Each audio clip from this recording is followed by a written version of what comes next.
Hello, and welcome to the Saturday, April 20th meeting of TV Toastmasters Club 9523.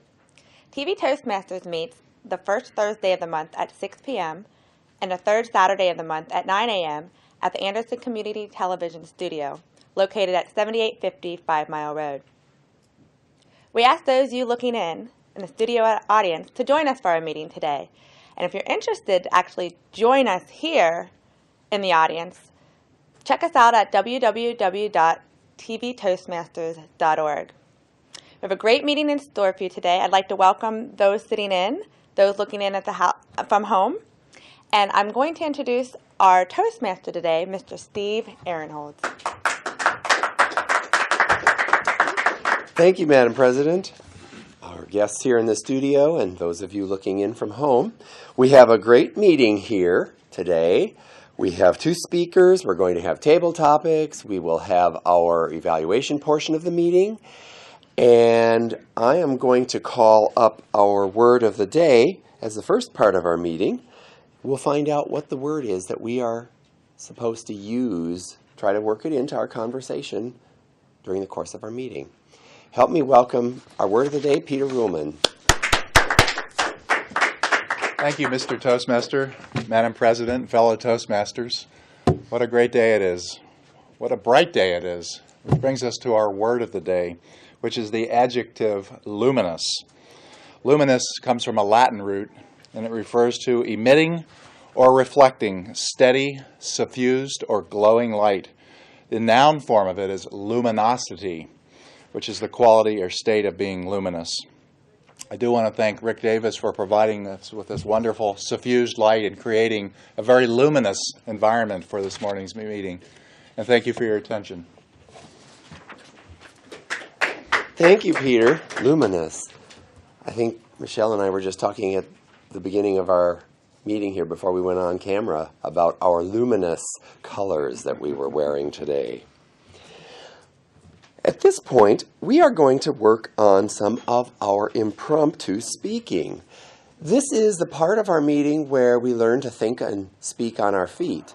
We have our table topics master today, and I'll call him up here momentarily, but these table topics are actually a small speech. They have an opening, a body, and a conclusion, and the people who will be giving them will get their topic immediately before they come up here, which is why it's impromptu speaking. Help me welcome Rick Davis, our table topics master this morning. Thank you, Steve.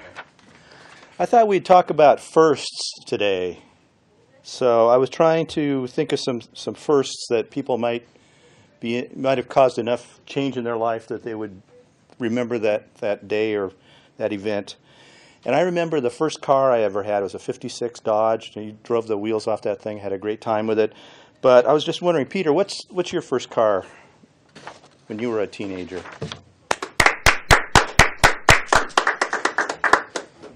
Excuse me. Thank you, Rick. I remember my first car well. It was a used VW Beetle. And many of you maybe remember these. The engine was in the back, and the heat only activated when you pressed the pedal down. It was a very unusual kind of vehicle, and as I look back, not a very safe vehicle. Standing between me and some oncoming motorist, basically, was the trunk of the car was actually in the front. So the car did get great gas mileage and had good road appeal, though, and I loved it, and I miss it, and I think of it often. Thank you. Thank you, Peter.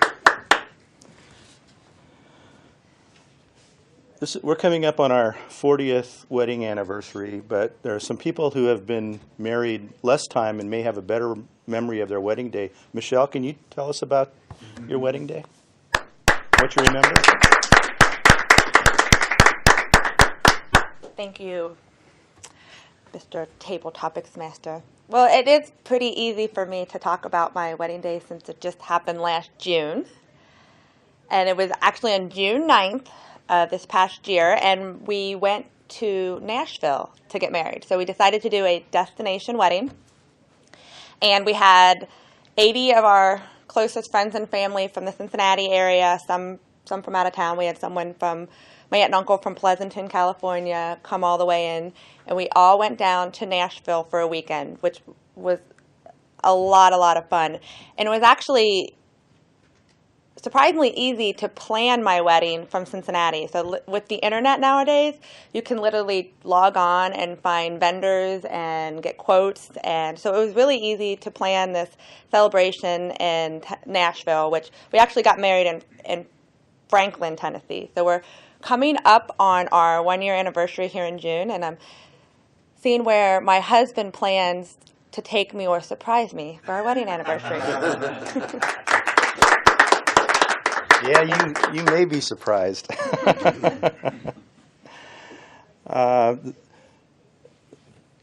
Guys don't tend to remember these sorts of things, but girls, I think, remember their first kiss.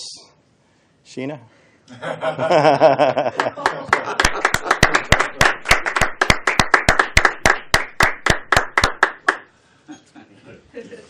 Thank you. My first kiss was an unfortunate experience. It happened when I was in 8th grade. I was on a date with this boy. His name was, well, I won't say his name.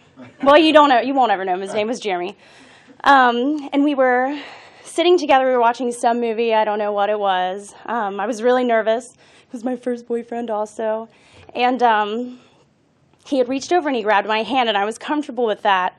And then all of a sudden, he just kisses me out of nowhere. I got beet red, and I got really uncomfortable. And I grabbed my friend who was sitting behind me with her boyfriend. I'm like, we have to go to the bathroom right now. And then we hid in the bathroom for 15 minutes. And I came back out, and he was really awkward about it, and so was I. And then that was our first kiss and the end of our relationship. Thank you. Well, in your Toastmaster career, there's only the one first time, and that's your icebreaker. Paul, would you come up and talk about your icebreaker, what it meant to you, and how you got over it?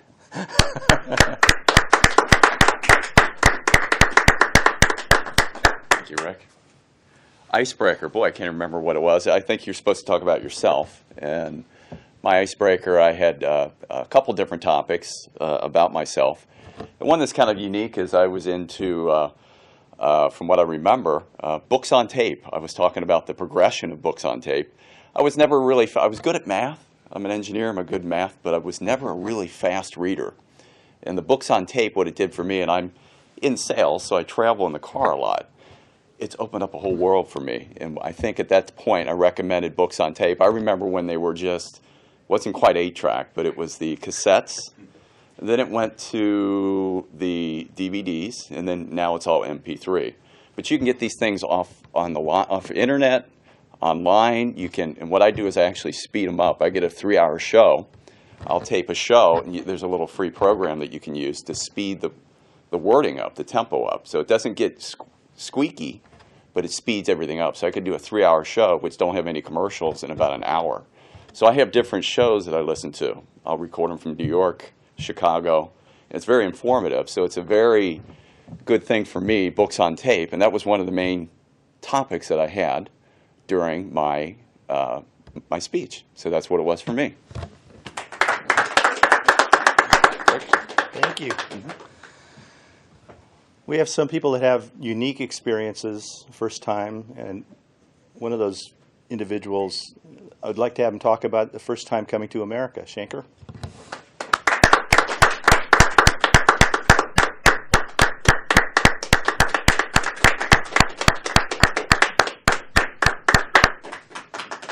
Thank you, Rick. Wow, first time coming to America, it feels like long ago. It was almost 10 years ago. And the first time I was coming to America, I didn't feel like I was going to some faraway place until I was sitting in the plane forever. And that was the one that made me feel that, wow, America is really far away. Because you you look at the map, all the continents seem so close, and you don't really feel the distance. And only when you start flying, the flight was like 9 hours for Europe, someplace in Europe. I think it was Frankfurt, Germany, and then Again, 8 to 9 hours from there, and with transit and all that, it was like a whole day of travel, like 24 hours just to the airports and the flight. So that was exhausting, but it was good after I landed in Chicago. That was my experience.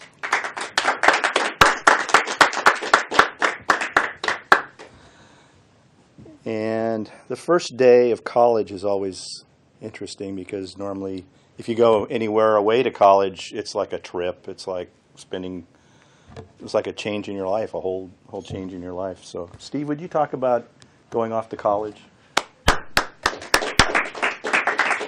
Thank you, Mr. Tabletopics Master. Oh, wow. I won't even tell you how long ago that was. First day of college. One of the things that was great was the college I went to, we actually had student orientation over the summer. So we had 2 days where we went up there. Our parents came along too. They stayed in a separate dorm. The incoming freshmen stayed in a dorm because that's where I was going to live. We did our schedules for the fall semester. We got a full tour of campus. Actually, it was another tour because I'd had one when I visited the college. But, I remember getting there before Labor Day, hauling all the stuff up 4 floors to my dorm room, going down to the bookstore, buying the books that I needed, and this was like Friday or Saturday before classes started. Making sure that I knew which buildings I had to go to and when on Monday. And yes, it is. It's like a whole new chapter in your life, and everything is new, and you're kind of wondering, how in the world is this all going to work? But it was pretty neat. It was. I really liked my college years. They were, sometimes I look back now and think, that was when I still had time. Mr. Tabletopics Master. I'm going to turn it back to the Toastmaster. So thank you, Steve. Oh, hang on a second here. Uh-oh.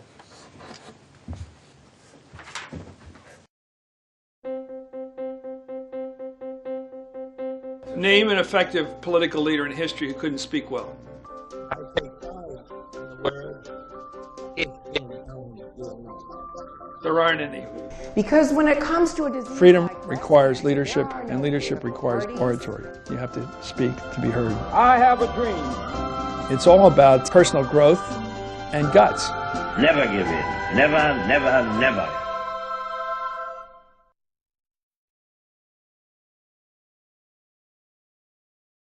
Our first prepared speech that we are going to hear this morning comes from one of our club members, Michael Washington. He's a distinguished Toastmaster. He is going to be giving us a speech from the storytelling manual. That particular project is entitled The Moral of the Story. His speech title itself is A Beautiful Thing. Help me welcome Michael Washington, A Beautiful Thing.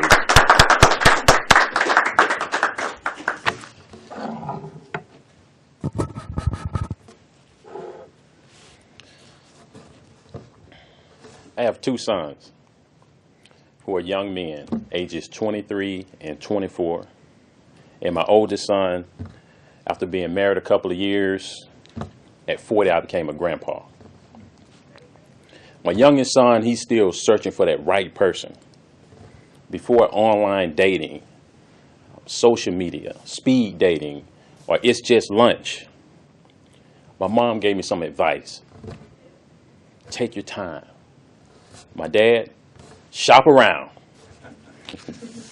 He said, don't put all my eggs in one basket. Now, when I was in my 20s, I got real bored. And in this metaphor, you can see this. There was a large aquarium. There's a big fish in this aquarium flowing from one side to the other. And finally getting so bored, just standing up and walking on his tail. It's a strange metaphor, but that's how bored things had gotten for me. I wanted to grow. I wanted to expand. I wanted to experience new things. But on the other hand, being quiet can be wiser. Being still can be wiser. But I was young. I felt like I had nothing to lose. I felt like I had all the time in the world. But life has a funny way of forcing change. I worked in a factory. The department closed, and I had two options: leave the company or relocate to Cincinnati. I got in the first car that I could, drove to Cincinnati, found an apartment, and moved in. Again, change is not easy. Forced change is opportunity. Once I got settled in Cincinnati, I went back home. I was dating someone for about 4 years. I asked her to come up here to the city, stay for about a week, just check the place out. She didn't last 2 days. But that's fine. You know, relocation is not for everybody. But then I met my wife. After 7 years of ducking and dodging the big commitment, when she was ready, I wasn't ready. When I was ready, she wasn't ready. Then one day we were at a restaurant called the Macaroni Grill. Has anyone eaten there? The food's not bad, is it? So we were sitting at the table, and all of a sudden I felt a little urge. So I bent over. Yes, I do. Yes, I do. I knew you was going to do it. It's about time. Wait a minute. Hold on. Wait. I'm just kneeling over. And so before I could say anything else, it was too late. You know, the people close by, they started clapping and cheering. You know, so I'm looking awkward. I stood up, went ahead and smiled. And as I said, I was bending on the floor. When I stood up, I raised my fork.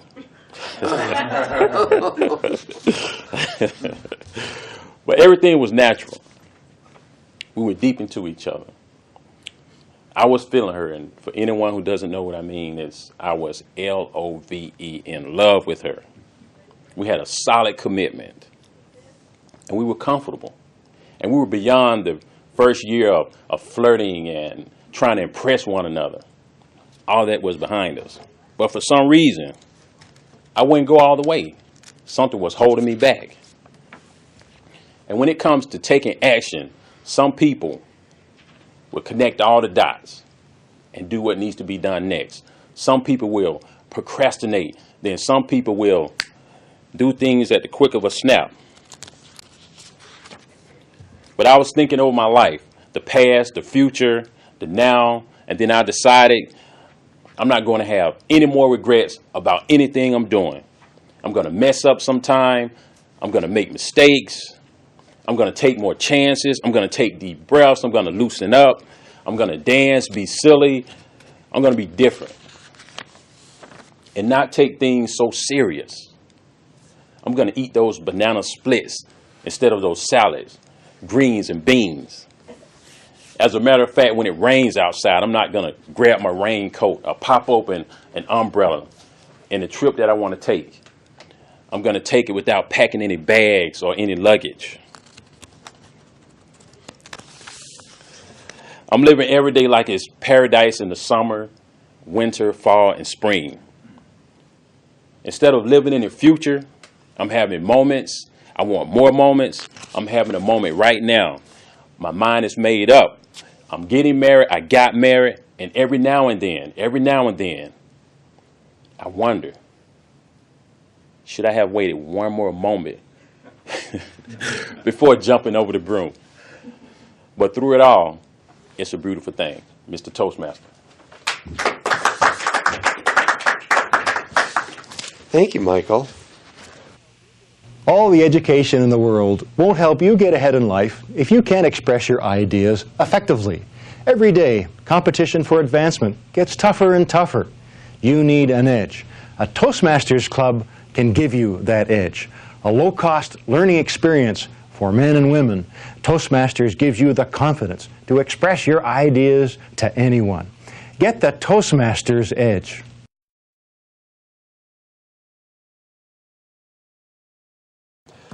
Welcome back. We are going to have our second prepared speech this morning. He is a member of Talk Toastmasters. He is going to be giving us a speech from the Competent Communicators Manual. This is the 7th project, which deals with researching your topic. The title of his speech is A Fresh Look at Organic. Help me welcome Diego Martinez, A Fresh Look at Organic. Thank you, Steve. Hello, Toastmasters, and hello for the audience. One of the things that I want to share with you today is one of the worries that a lot of people are working in terms of healthy. So my topic is about how we can take a look of fresh and organic. One of the things that I did in my research we have from different sources was the internet, the economic census, what is going on with the organic food and the industry, and how we can probably thinking about how we can change our habits. So the first thing that I want to introduce is there is multiple surveys how the people are talking about how they change their habits and how they can perceive what is organic and what is really natural. The one thing that I want to talk today is shoppers look for something that are natural in terms of lifestyle. Therefore, they're achieving some of those questions. The first thing that command us 60% of the people are choosing is eating raw vegetables that are organic. So fruit and vegetables is the first thing that people are thinking in terms of eat healthy. The second thing is exercise more. We want to exercise in order to get better fitness. People also want to eat in food that are lower in fat. That's the third question. The fourth one was eating in small pieces, so kind of controlling their portions. One thing in terms of using organic is people want to eat fewer processed food. So that related very much 40% of the people want to do that kind of assimilation. Eating probably more at home than going to restaurants. And there is another one that is called the attention is eating more organic food. With this introduction, I'm going to show or share with you some of those trends about the natural and organic trendings that we have. Hopefully we can see it in there. So when we start the millennium, we can see that we have $13 billion just involved in food. And through the years, if we move to 2015, which is pretty much in 2 years from now, we are in a market of 61 billion industry of organic. It's a difference between organic and natural. It's a 65, so organic is growing faster than the natural. Even though there is some companies and retailers that are selling more organic, like Whole Foods, Oat that was part of Whole Foods, and there is fresh market that you can find here in Cincinnati. Moving forward between organic and natural, there is two things that are very important coincidence between the two. So if we're talking about U.S. organic, we're looking for no pesticides, no herbicides, and people have the perception of expensive. And there is also no antibiotic, grow, and hormones. If we're looking on the other spectrum about natural, we can see that only few minimal processed ingredients they have. They have also free of artificial ingredients and colors, and also is good and healthy. So you have the 2 points of the extremes. One of the things that if we are making some differentiation, what is organic and what is natural, we can see that when we talk about pesticides, one is not allowed and natural is allowed. When we talk about antibiotic, and organic is not allowed and natural is allowed. If we're talking about grown or hormones, and the organic is not allowed and the natural is allowed. But if we want to see other things like irrigation, you can see the same differentiation. So organic is not allowed and natural is allowed. So it's good to think about those things, but when we go on thinking about how much we are going to pay for that one, the price have an issue there. So many consumers are more than happy to pay a little extra But who are those consumers who are paying a little extra? So there is a survey that this research from Kantar is telling me that pretty much 20% of the people are moms who have incomes over pretty much 20% or 20 SKU higher is moms that are income between 75 and 90 of over $90,000. So it's pretty much high income, the people who is going to have that one. Other characteristic of the people who are buying organic and natural, people who have children, they are worried about their family members. So it's the percentage of the people who have children is 28% versus 14%. And in terms of generation, there is another factor. Who is buying those organic? The new generation, we call Generation Y, that are born from 1982 to 2002, and they are SKU in 17% versus Generation X, which is the 1965 to 1981, there is a 35%. So new people are buying this kind of thing.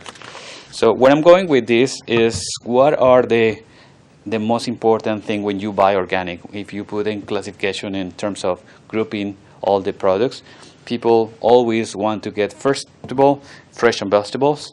The second one is going to be eggs, milk, meat, then poultry, and then you got cereal, juices, and then the last one that you're going to think in is like frozen. So between fresh, obviously you have that differentiation. What is most important is just you have your certification and you have natural. In terms of risk, what could be how people are perceiving the natural versus organic? People want to see something that is safety. So that's very important to see that people want to get those through the line. And finally, what I want to probably get a question here, are you eating organic? Are you eating something healthy? Do you want to live? What do you want to put in your body in order that you feel better? If you have, obviously, the budget in that part. So my question for you and the audience is, are we doing better if we eat organic or natural? Thank you, Toastmaster. Thank you, Diego. Thank you very much.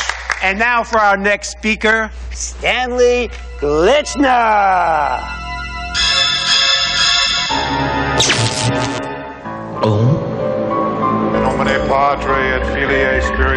Speaking in public doesn't have to be a death sentence.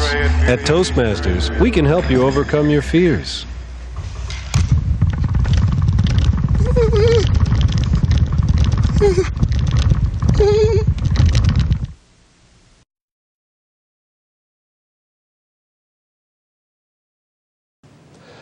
Welcome back.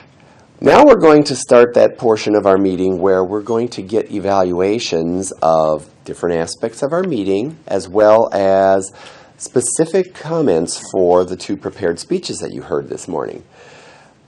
Part of Toastmasters is giving us feedback on what we do well and identifying for us areas that we might want to consider improving the things that we do, enhancing our strengths in our speaking skills.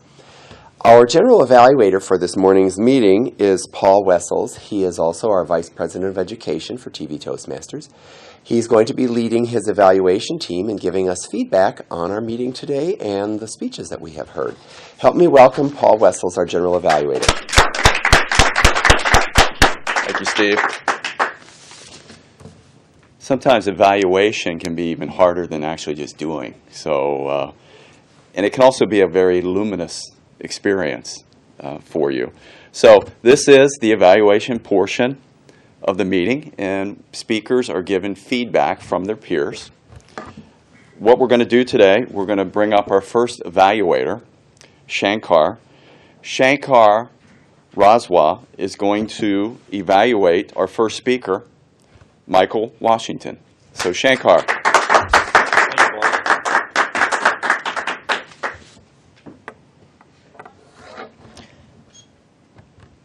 Michael's speech, what gave me was at least hope that you can still propose with a fork.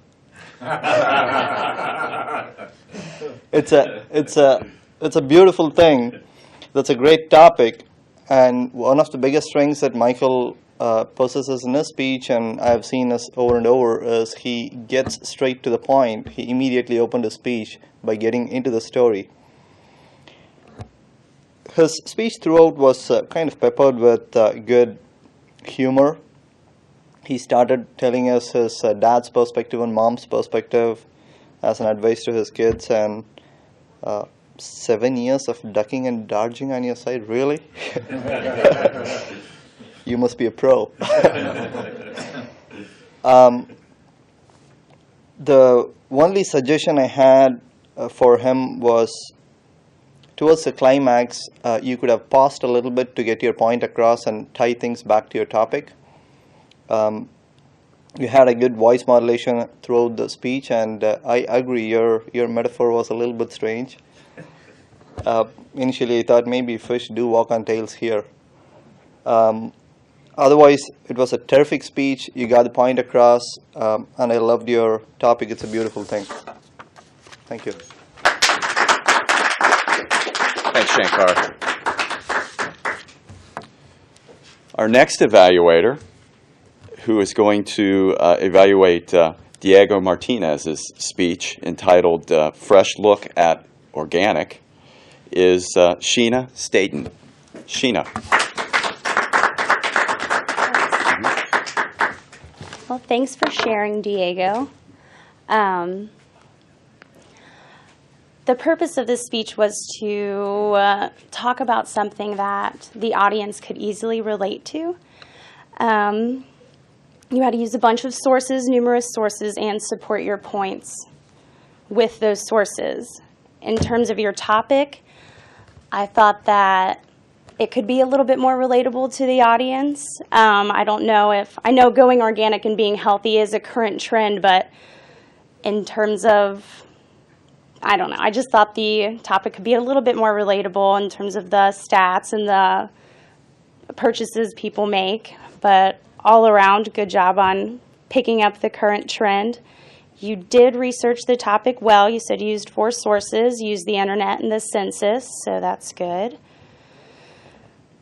You supported your points very well. There was a lot of numbers in there, a lot of information, so that was good.